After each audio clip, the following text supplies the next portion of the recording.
ഏട്ടൻ്റെ വീട്ടിൽ കായ്ക്കുന്ന മുരിങ്ങയുടെ ഒരു കമ്പ് പൊട്ടിച്ചാടിട്ടോ. കുറേ മുരിങ്ങാപ്പൂ ഉണ്ടായിരുന്നേ.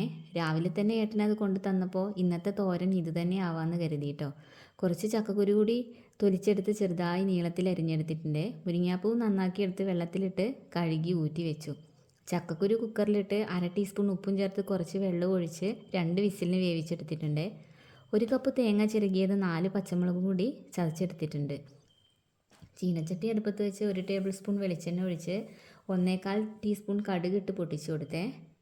ഒരു ചെറിയ സവോള അരിഞ്ഞതും 1 ഉണക്കമുളക് മുറിച്ചതും കൂടി ഇട്ട് വഴറ്റി 2 തണ്ട് കറിവേപ്പില ഇട്ട് കൊടുത്ത് 1/2 ടീസ്പൂൺ മഞ്ഞൾപ്പൊടിയും ചേർത്ത് വഴറ്റി മൂപ്പിച്ചെടുക്കുകയാണ് ചെയ്യുന്നത്.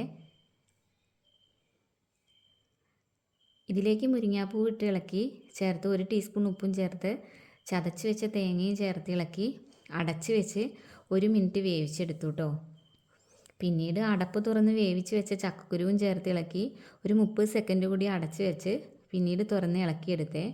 സ്വാദിഷ്ടമായ ഒരു നാടൻ റെസിപ്പിയാണ് കേട്ടോ ഇത്. ഇപ്പം മുരിങ്ങാപ്പൂവൊക്കെ ഉണ്ടാവുന്ന സീസണാണ് കേട്ടോ. നല്ല ടേസ്റ്റാണ് കേട്ടോ ഇത് കഴിക്കാനൊക്കെ. പഴമയുടെ ഒരു രുചിയാണ് ഇതിനൊക്കെ.